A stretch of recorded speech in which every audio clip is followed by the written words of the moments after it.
नमस्कार, आप देख रहे हैं प्रॉपर्टी प्लस। मैं हूं दीपक यादव। प्रॉपर्टी मार्केट के मौजूदा हाल से आप भली भांति परिचित हैं। कोरोना ने जिस तरह से देश भर के रियल एस्टेट प्रोजेक्ट पर असर डाला है, डेवलपर्स को झटका दिया है, उसने घर खरीदारों को एक बार फिर उस विषय पर चिंतन करने को मजबूर कर दिया है, जो विषय हर उस होम बायर के दिलो दिमाग में अटका है जो रहता तो किराए के मकान में है लेकिन अपना घर खरीदने की तैयारी कर रहा है। बिल्कुल ठीक अंदाजा लगाया आपने। आज हम प्रॉपर्टी प्लस में बात करने जा रहे हैं बाय वर्सेस रेंट की। देश भर में करोड़ों लोग अपने घर का ख्वाब पूरा करना चाहते हैं और इस ख्वाब को पूरा करने के लिए इंसान सबसे सुरक्षित, सबसे बेहतर विकल्प खोजता है। आज प्रॉपर्टी सेक्टर के जो हालात हैं, फिर चाहे वो प्रॉपर्टी के भाव हों, होम लोन की ब्याज दरें हों, लुभावने ऑफर हों या तमाम दूसरे कारण, सबसे बड़ा सवाल यही है कि क्या मौजूदा वक्त में अपनी पूंजी को घर खरीदने में लगाना ठीक है या फिर किराए के मकान में रहते हुए दूसरे सुरक्षित विकल्पों की ओर निवेश के लिए देखना चाहिए। आप अपना घर खरीदने के फैसले में तमाम समझदारियां दिखाते हैं, लेकिन कहीं ना कहीं भावनात्मक जुड़ाव हावी रहता है। लेकिन प्रॉपर्टी सेक्टर के मौजूदा हालातों की और इकोनॉमी की बेहतर समझ रखने वाले रियल्टी सेक्टर के दिग्गज एक्सपर्ट की नजर से वास्तविकता के पहलू से क्या वाकई घर खरीदना अक्लमंदी का सौदा है या फिर किराए के मकान में रहना ज्यादा फायदेमंद है, बारीकी से समझने की कोशिश करेंगे आज इस शो में। तो सबसे पहले आपका परिचय कराते हैं इंडस्ट्री एक्सपर्ट से। हमारे साथ जुड़े हुए Naushad Panjwani, founder and managing partner Madras partners. Saurabh Garg हमारे साथ जुड़े हुए, को फाउंडर NoBroker.com। अमित गोयनका भी हमारे साथ जुड़े हुए हैं, MD निसस फाइनेंस। और रवि सिन्हा जुड़े हुए हैं, CEO Track2 Realty। आप सभी मेहमानों का बहुत बहुत स्वागत है जी बिजनेस पर। मेरा सबसे पहला सवाल सौरभ जी आपसे होगा। आपके पोर्टल पर जो ट्रैफिक जनरेट होता है उसमें घर खरीदने और किराए पर लेने वाले दोनों तरह के लोग जुड़ते हैं। जाहिर है आपके पास एक विश्वसनीय डेटा होगा। सबसे पहले तो आपसे ये जानना चाहेंगे कि सबसे ज्यादा इंक्वायरी घर खरीदने वालों की आती है या फिर किराए पर लेने वालों की, और किस तरफ ज्यादा इंक्वायरी कन्वर्ट होती है? तो दीपक जी, अगर आप देखेंगे कि घर खरीदने वालों की भी और घर पे किराए लेने के लिए भी, लेकिन ज्यादा इंक्वायरी ऑफ कोर्स रेंट पे आती है, क्योंकि रेंट का मार्केट नंबर ऑफ ट्रांजैक्शंस जो एक साल में होते हैं, एक महीने में होते हैं, वो काफी ज्यादा होते हैं as compare to buy transaction. तो अगर आप देखेंगे कि इंडिया में जो भी बायर होता है वो घर पहले 4 से 5 बार रेंट करता है, उसके बाद वो घर खरीदता है। तो इसलिए रेंटल मार्केट के नंबर ऑफ ट्रांजैक्शन बाय के कंपैरिजन में 4 से 5 गुना ज्यादा होते हैं। तो इसलिए इंक्वायरी हमारे पास रेंटल की ज्यादा आती है। बट अगर आप अभी पिछले 1-1.5 साल में देखेंगे तो हम देख रहे हैं कि हमारे बायर्स का ग्रोथ बहुत फास्ट हो रहा है। बहुत ही तेजी से हमारे बायर्स हमारे प्लेटफॉर्म पे ग्रो कर रहे हैं। काफी ज्यादा डिमांड आ रही है बायर्स की, जो कि इंटरेस्टेड हैं घर खरीदने के लिए। ये बहुत ही बड़ा चेंज है जो हम पोस्ट कोविड देख रहे हैं कि एकदम से बायर्स का काफी इंटरेस्ट आने लगा है नो ब्रोकर के ऊपर। अमित जी आपके पास आना चाहेंगे। मौजूदा हालातों को देखते हुए प्रॉपर्टी के भाव, रेंटल यील्ड, होम लोन की ब्याज दरें, एप्रिसिएशन या फिर टैक्सेस, तमाम पहलुओं का आकलन करने के बाद आपकी नजर से आज प्रॉपर्टी खरीदना फायदे का सौदा है या फिर किराए पर रहना ज्यादा ठीक है? हम इस समय को अगर हम 2 पहलू में देखें दीपक जी, तो एक तो कोविड काल से पहले का समय और एक आज का समय। अगर यही सवाल आप मुझे 2 साल पहले पूछते तो मैं कहता कि भाई 80 से 85% जो मार्केट है वो रेंटल की तरफ जा रहा है। को लिविंग की बढ़ोतरी हो रही है और काफी सारे शेयर्ड अकोमोडेशन या रेंटल हाउसिंग का बहुत बड़ा एक दमखम बन रहा था। मगर अब आज के अगर समय की बात करें तो इसमें कोई शक नहीं है, इसमें कोई दो राय नहीं बची कि ज्यादा करके लोग अब खुद का घर लेने की चेष्टा में लग गए हैं। जब तक खुद का घर प्राप्त नहीं होता उस दौरान हो सकता है रेंटल हाउसिंग में गुजारा करना पड़े। मगर ये बात तो तय है कि कोविड काल के बाद एक जो सहमापन आ गया था बायर के मन में, ऑक्यूपायर के मन में, कि अगर खुद का घर नहीं है, खुद की अगर रहने की जगह नहीं है सुरक्षित, तो इस कोविड काल को निकालना बहुत मुश्किल हो जाएगा। और इसीलिए कई सारे जो लैंडलॉर्ड्स हैं, जो प्रॉपर्टी ओनर्स हैं, उन्होंने भी काफी सख्त कंडीशंस लगा दी थी कि कौन प्रॉपर्टी ऑक्यूपाई कर पाएगा, किस टाइप के लोगों को प्रॉपर्टी ऑक्यूपाई करने देंगे, क्या वो कोविड के शिकार हो सकते हैं कि नहीं। तो क्लियरली आई थिंक ये बहुत बड़ा डिफरेंशिएशन है। अगर आप फाइनेंशियल नंबर्स को भी अगर आप स्टैकअप करें, एक तो प्रॉपर्टी प्राइसेस है वो काफ़ी स्टैगनेंट हो गई है, कई सारे इसमें राहतें भी दी गई, स्टैम्प ड्यूटी की, अन्य GST की राहतें दी गई, तो ओवरऑल कॉस्ट ऑफ एक्विजिशन कम हुआ है। जो दरें हैं, होम लोन इंटरेस्ट रेट्स हैं, वो एक 10 साल में इतनी कम दरें हमने देखी नहीं है। उसके अलावा जो अगर आप देखें तो जो रेंट्स हैं वो 3-3.5% एवरेज यील्ड पर बैठते हैं। उसमें आप एस्केलेशन वगैरह जोड़ें तो क्लियरली आई थिंक ये बहुत बड़ा डिफरेंशिएटर है। ये इंडिकेटर है कि लोग अपना खुद के घर में रहने की अब चेष्टा में हैं। हैविंग सेड दैट, अभी जो model tent rent control act आया है, अगर ये इम्प्लीमेंट हो जाता है तो हो सकता है इससे थोड़ा सा टेनेंसी या रेंटल जो मार्केट है उस पर फर्क पड़े। बिल्कुल अमित जी, इस टेनेंसी एक्ट पर बात करेंगे आगे हम, लेकिन बाय वर्सेस रेंट आपका पसंदीदा विषय रहा है। समय समय पर हम देखते रहे हैं कि कभी घर खरीदने के लिए अनुकूल माहौल रहता है तो कभी रेंट पर रहना ज्यादा फायदेमंद लगता है। आपकी नजर से अभी कैसा माहौल है? आपकी क्या राय होगी उन घर खरीदारों के लिए जो रेंट वर्सेस बाय के धर्म संकट में हैं? तो दीपक जी, इसमें आपने जो अल्फाज इस्तेमाल किए हैं धर्म संकट, आई थिंक यही एक समस्या है। दिमाग में हमारे धर्म संकट रहती है हर बार इस डिसीजन को लेके। मगर अगर आप आपके परिस्थिति हालात को देखें, अगर आपको जॉब सिक्योरिटी है तो डिसीजन इज सिंपल कि आप घर खरीद लीजिए, आप रेंट में क्यों लेंगे? ठीक है, बिकॉज ये बहुत लंबा डिसीजन है। जैसे हमने कहा 20 साल, आप 20 साल नहीं 15 साल भी ले लीजिए, तो आप 15 साल में क्या होने वाला है उतना लंबा सोचने से अच्छा आप आपका घर ले लीजिए। एक फाइनेंशियल माइंड में स्टेबिलिटी हो जाती है। एक बार ले लिया तो वो एक टिक बॉक्स हो गया, आप फिर जिंदगी के दूसरे पहलुओं पर फोकस करेंगे, घर के फोकस से आप बाहर हो।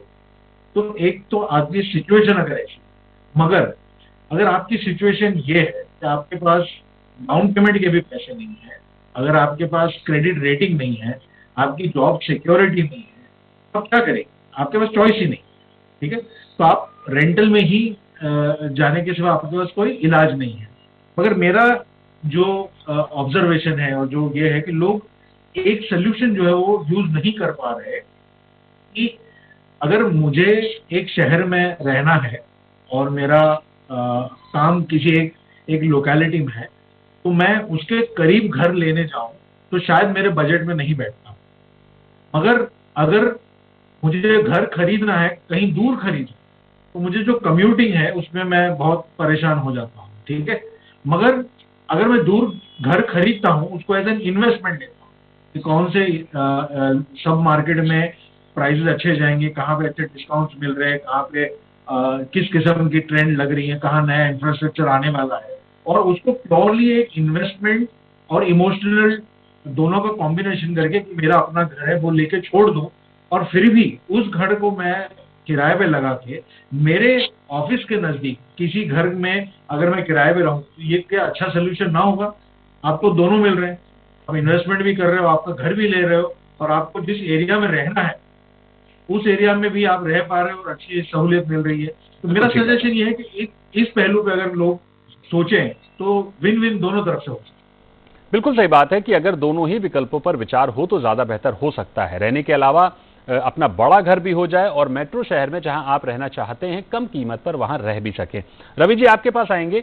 लो इंटरेस्ट रेट हमेशा होम बायर्स को आकर्षक रहा है, तो मौजूदा वक्त में कम ब्याज दरें क्या सेल को बढ़ाने में मदद करेंगी या फिर अभी भी रेंट के विकल्प को ज्यादा देखा जाएगा? देखिए, मुझे लगता है कि पोस्ट कोविड जो इंडस्ट्री नैरेटिव है और जो ग्राउंड रियलिटी है, दोनों के बीच में बहुत बड़ा गैप है। नौशाद जी ने एक बहुत अच्छा मुद्दा उठाया है, मैं वहीं से शुरू करता हूं। एक एवरेज होम बायर सबसे पहले वो क्या देखता है? सबसे पहले वो देखता है क्या उसकी जॉब स्टेबल है।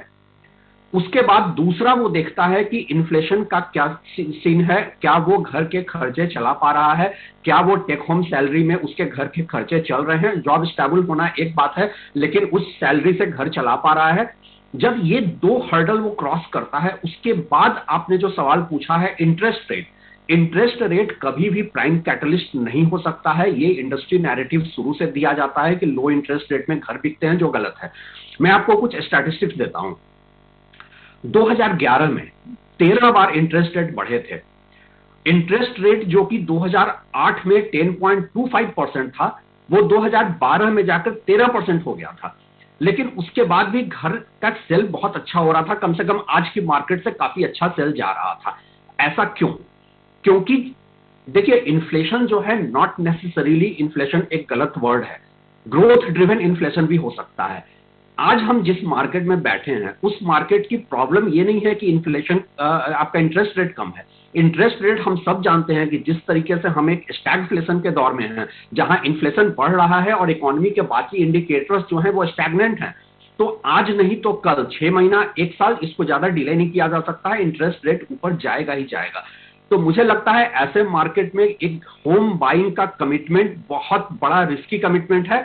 इस समय बेटर है कि आप अपने रेंटल हाउसिंग की तरफ देखें, रेंटल में रहें, वो आपको काफी चीजों से, फ्यूचर अनसर्टेनिटी से सेव भी कर रहा है।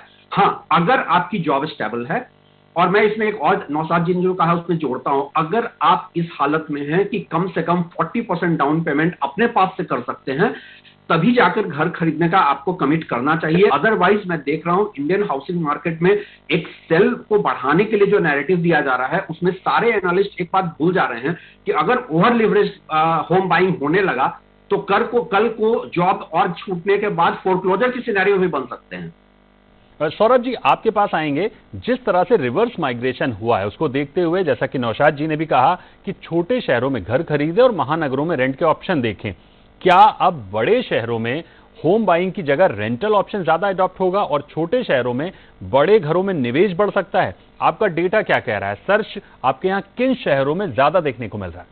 एक्चुअली अगर हम डेटा को देखें तो हमें दिख रहा है कि बड़े शहरों में बाइंग का डिमांड काफी ज्यादा है। तो जितने भी महानगर हैं उसमें बाइंग का डिमांड काफी ज्यादा आ रहा है।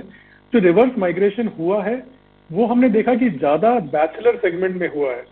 वो बैचलर सेगमेंट शायद सोचता भी नहीं था इतना ज्यादा कि हमें प्रॉपर्टी बाइंग की तरफ सोचना चाहिए। जैसा कि अमित जी बोल रहे थे कि वो तो को लिविंग या शेयर्ड हाउसिंग, उस पर ज्यादा फोकस था उसका। तो अगर आप देखेंगे कि उनका डिमांड ज्यादा बाइंग की तरफ नहीं था। इंटरेस्टिंगली अभी हमें दिख रहा है कि जो ये मिलेनियल्स हैं, जो यंग कपल्स हैं, वहां से काफी ज्यादा डिमांड ऑफ बाइंग हमें आ रहा है। एंड जैसा कि अभी इंटरेस्ट रेट की बात हम कर रहे हैं, इंटरेस्ट रेट कम है, प्रॉपर्टी पे डील्स अवेलेबल है, ऑफर्स मिल रहे हैं। और एक अगर आप ग्लोबली भी देखेंगे तो ग्लोबली भी सब जगह काफी हीटेड मार्केट हो रहा है रियल एस्टेट का। एंड इंडिया का जो मार्केट है, जो पिछले 5-6 साल से काफी स्टैग्नेंट था, प्राइसेस मूव नहीं कर रहे थे। हमारा एक्सपेक्टेशन तो यही है कि अगले 5-6 साल में ये मार्केट काफी ग्रो करेगा, काफी ग्रोथ मिलेगी इसमें, एंड प्राइसेस भी रियल एस्टेट के फास्ट मूव करेंगे। तो हमारे ओपिनियन में तो ये काफी अच्छा समय है घर खरीदने के लिए। आप अभी अच्छे ऑफर भी आपको मिल सकते हैं एंड आप एक एसेट लॉक कर सकते हैं जिसका वैल्यू भी बढ़ेगा और आपको अच्छा रिटर्न मिलेगा उसके ऊपर। बिल्कुल। अमित जी, जिस तरह से रेंटल हाउसिंग को लेकर सरकार सक्रिय दिख रही है, तो क्या अब सेल प्रोजेक्ट के बजाय रेंटल हाउसिंग प्रोजेक्ट ज्यादा उनका दायरा बढ़ेगा और उनको पर्याप्त मात्रा में फंड मुहैया हो पाएगा? ये अड़चनें दिख रही हैं क्योंकि अभी तक नए प्रोजेक्ट में भी फंड को लेकर तमाम दिक्कतें बनी हुई हैं। बहुत उम्दा सवाल है दीपक जी आपका।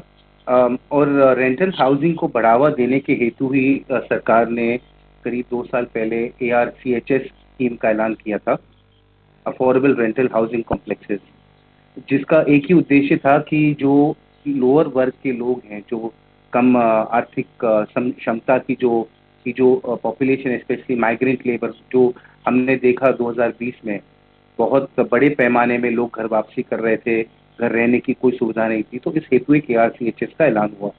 ये एक सब्सिडाइज प्रोग्राम है जहाँ पे स्टेट और सेंटर के पार्टनरशिप के तहत आपको लैंड मुहैया की जाएगी, आपको सब्सिडाइज रेट पर आपको बैंकों को फंडिंग मिलने की आपको एक मुहिम है, उसमें एक प्लान है। आपको जो भी आप घर बनाते हैं उसमें गवर्नमेंट एम्प्लॉयज से लेके प्राइवेट सेक्टर के एम्प्लॉयज, जहाँ गवर्नमेंट खुद अपने लोअर वर्ग के एम्प्लॉयज को ऑफर कर सकती है एक स्पेसिफिक रेंटल यील्ड पे, और लाइकवाइज आप भी अपने प्राइवेट सेक्टर के लोगों को इसको ऑफर कर सकते हैं, जहाँ पे अंदाजा ये है कि आपको जो 2-3-4% का यील्ड मिलता है वो नहीं मिलके करीब 10 से 12% का आपको रिटर्न जनरेट हो। मतलब जिस कीमत पर आप पैसा बैंकों से उपलब्ध ले रहे हैं उससे कहीं ज्यादा आपको रिटर्न हासिल हो, ताकि डेवलपर का इंटरेस्ट बने। तो अगर ये ARCHS स्कीम अगर सक्सेसफुल होती है, क्योंकि कई स्टेट्स ने इसको अभी तक उसके ऊपर सोच विचार भी नहीं किया है, तो अगर ये हालात बने रहे तो कोई इम्पेरेटिव नहीं होता या कोई ड्राइवर नहीं है कि कोई इन्वेस्टर घर खरीदे और उसको रेंट पर चढ़ाए। इसका मतलब है rental stock, quality rental stock कम होता रहेगा।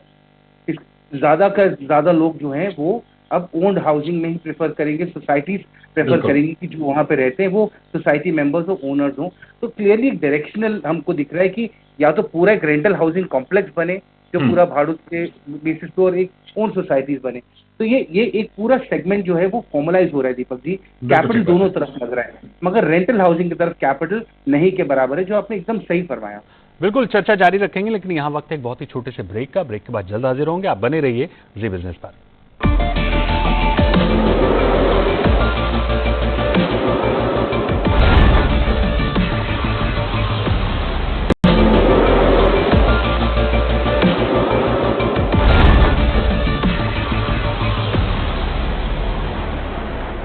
Welcome back. आप देख रहे हैं प्रॉपर्टी प्लस और आज हम बात कर रहे हैं प्रॉपर्टी प्लस में बेहद अहम मुद्दे की, और वो मुद्दा है बाय वर्सेस रेंट। यानी अक्सर होम बायर्स के जहन में जो एक धर्म संकट रहता है कि मौजूदा वक्त में प्रॉपर्टी खरीदना ज्यादा बेहतर है या फिर रेंट पर रहना ज्यादा बेहतर है। तो सबके अपने अपने फायदे, अपने अपने नुकसान हैं, और इन्हीं फायदे नुकसानों की समीक्षा कर रहे हैं, इनका आकलन कर रहे हैं। हमारे साथ इंडस्ट्री एक्सपर्ट जुड़े हुए हैं और चर्चा को आगे बढ़ाते हैं।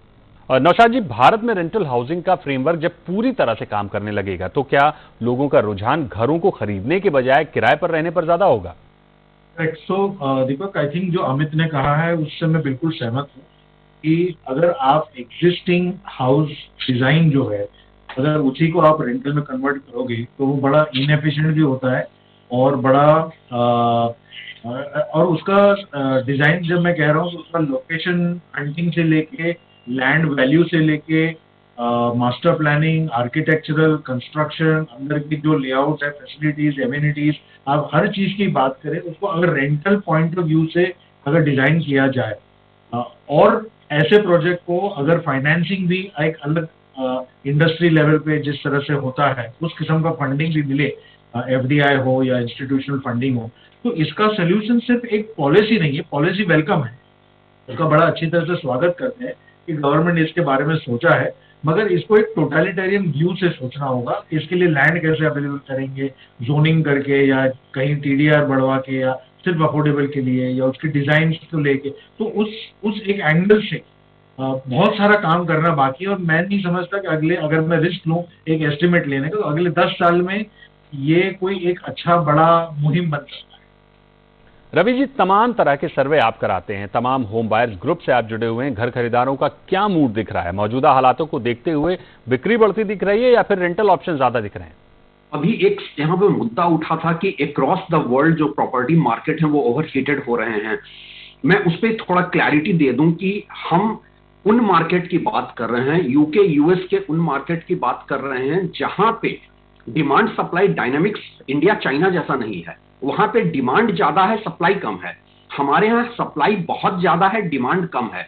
और जहां तक होम बायर के मूड की बात है, देखिए एक ऐसे मार्केट में जहां की जॉब लॉसेज हो रहे हैं, सैलरी कट हो रहे हैं, होम बायर का घर खरीदने का मूड बिल्कुल भी नहीं है।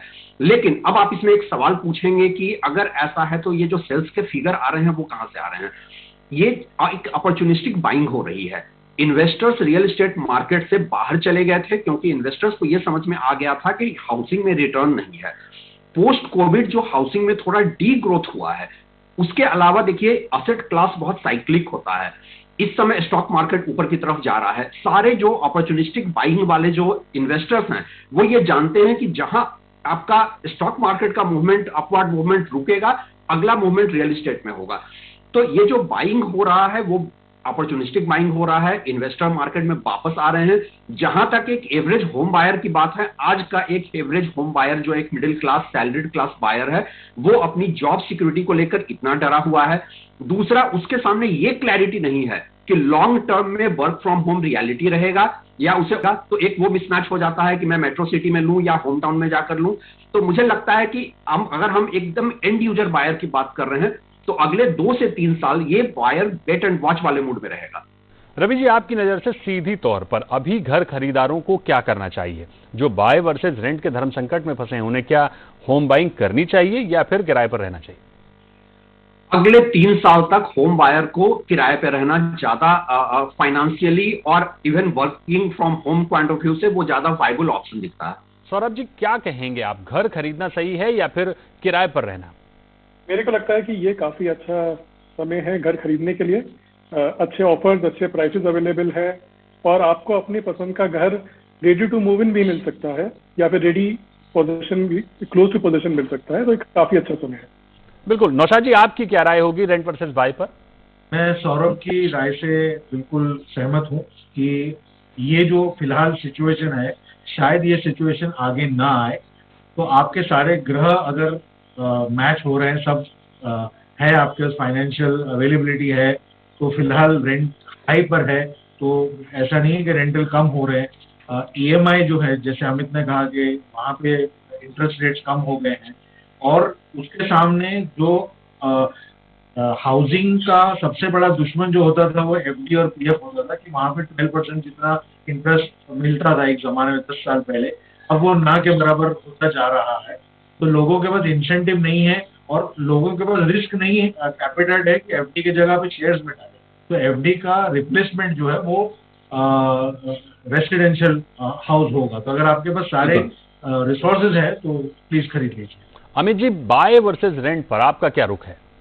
बाकी मेहमानों और मित्रों ने तो कहा ही है कि आप घर खरीदें, और एक्चुअली रवि जी ने भी कहा है, मगर वो मान नहीं रहे हैं क्योंकि वो कह रहे हैं कि एसेट क्लास ये राइज होगा। वो कह रहे हैं स्टॉक मार्केट अब पीक हो चुका है और अब नेक्स्ट जो उछाल है वो रियल एस्टेट में आएगी। और अगर आज आपने इन्वेस्ट नहीं किया और वो उछाल का फायदा नहीं लिया तो 10 साल बाद आने वाली है, तो अब कब खरीदेंगे? ये इन्वेस्टर के लिए है, ये रवि जी, आपने यही कहा है कि जिसकी आर्थिक मजबूरी नहीं है जो इस समय खरीद सकता है, उसको जरूर इस समय घर खरीदना चाहिए। और मैं सहमत हूँ रवि जी से भी।